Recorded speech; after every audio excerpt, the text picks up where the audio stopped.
What is a name? What does it truly represent? In the world of English football, it is so much more than a simple label. It is a history lesson, a statement of identity, and a sacred bond, all captured in a single word. The Gunners, the Toffees, the Red Devils. These aren't just nicknames, they are the echoes of a lost world, shorthand for over a century of passion, industry, and local pride. They are the stories woven into the fabric of the communities that built these clubs from the ground up. This culture of nicknames is uniquely British. It's a badge of honour, a term of endearment passed down from a grandfather to his grandchild. To understand why a club is called what it is to understand the soul of the club itself. And for many of the oldest teams, that soul wasn't found on a pitch. It was forged in the workshop. We begin with the sound of industry. First, we head to South London, to the Royal Borough of Woolwich. In 1886, a group of munitions workers at the Royal Arsenal complex decided to form a football team. They initially called themselves Dial Square, after the workshop where most of them worked. This soon became Royal Arsenal. The connection was direct, unavoidable. The men who founded the club built weapons of war. It was only natural that their identity would be too. When the club moved north to Highbury in 1913 and became simply Arsenal, the name stuck. The cannon on their badge and the nickname they carry to this day, the Gunners, is a direct salute to those founding fathers from the munitions factory. A similar story was unfolding across the city. In East London, in 1895, the foreman of the Thames Ironworks and Shipbuilding Company, Arnold Hills, founded a team for his employees, Thames Ironworks Football Club. Their identity was inseparable from their day job. The shipyard's deafening clang of metal on metal became their soundtrack. The club's crest features two crossed rivet hammers. It's a powerful, tangible link to the heavy industry and working class graft that defines their East London roots. But not all industrial origins are quite so heavy. For our third club, Everton, the origin is rather sweeter. While the club is named after the local district, its famous nickname, the Toffees, stems from local commerce. The most popular legend centres on Mother Noblettes, a toffee shop located near Goodison Park. Toffee was sold to fans on match days, and the tradition became embedded in the club's culture. To this day, the Toffee lady walks the perimeter of the pitch before games, throwing free sweets into the crowd, a living, breathing link to the humble shop that gave a football giant its name. From the clang of the hammer to the sweetness of tradition, these names tell a story. But sometimes, a club's identity isn't forged in work, but is simply worn. It's the colour that defines you. It may seem impossible to imagine, but Liverpool did not start out as the Reds. In fact, when they formed in 1892 after splitting from Everton, they first wore blue and white. It was their neighbours, Everton, who originally wore red. Liverpool adopted the city's civic colour of red in 1896, but the nickname wasn't truly cemented until 1964. The legendary manager Bill Shankly, seeking a psychological edge, introduced an all-red kit. He wanted his players to look like giants, to be more intimidating.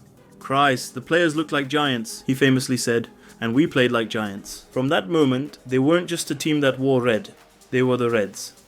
In West London, Chelsea have always worn blue, a colour chosen by their founder in 1905. But the Blues was not their original nickname. For decades, they were known as the Pensioners. This came from the nearby Royal Hospital, Chelsea, the famous home for retired British soldiers, or Chelsea pensioners, known for their striking red coats. The club's first badge even featured a pensioner. It wasn't until the 1950s that manager Ted Drake modernised the club's image, removed the pensioner from the crest, and solidified the Blues as the club's one true identity. And what of Tottenham Hotspur? The Hotspur part is a story in itself, a nod to Sir Henry Percy, the Harry Hotspur of Shakespeare's plays, a rebellious medieval knight whose family owned land in the area. Spurs is the natural shortening. But their other handle, the Lilywhites, is beautifully simple. It is a purely descriptive name for the gleaming white shirts they adopted in the late 19th century, a colour that came to symbolise the club's stylish, elegant football.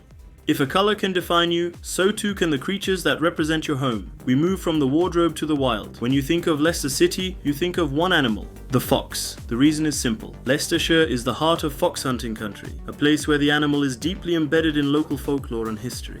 The club formally adopted the fox into its crest in 1948, and the nickname, the Foxes, was born. It's a symbol of cunning and speed, an identity the club embraced so fully that their home ground, Filbert Street, and their current mascot, Filbert Fox, all pay homage to this local icon.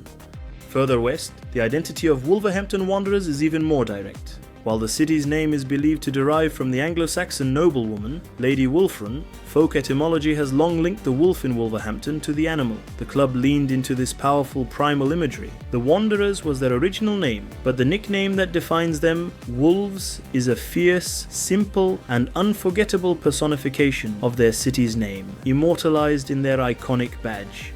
From the symbolic fox to the literal wolf, these names bind club to county, but for others the nickname is simply a reflection of the people, the place, or the shirt. There is no clearer example than Newcastle.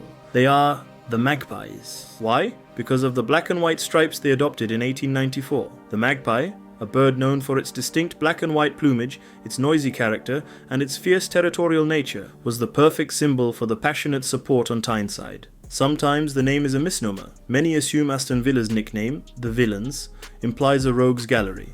The truth is far more dignified. The club was formed in 1874 by members of the Aston Villa Wesleyan Chapel. A Villan was simply a resident of Aston. It's not a name of menace, but a name of origin, a proud declaration of where they come from. And then there is the most straightforward of all, Manchester City. Their two primary nicknames are the most logical imaginable. They are the Citizens, a direct and proud extension of their name, and they are the Sky Blues, a simple, poetic description of the iconic shirt color that separates them from their city rivals. And then there is one nickname that wasn't found in a workshop, or a color chart, or a local map. It wasn't inherited, it was chosen. It was forged in the crucible of tragedy and adopted as a symbol of defiant rebirth. After the 1958 Munich air disaster decimated the beloved Busby Babes, Sir Matt Busby knew the club needed a new, more resilient identity. He was inspired by a nearby Salford Rugby League team who, during a dominant tour of France in the 1930s, had been dubbed Les Diables Rouges, the Red Devils. Matt Busby adopted it for Manchester United. It was intimidating, it was powerful, and it symbolized a team that would rise from the very ashes of despair.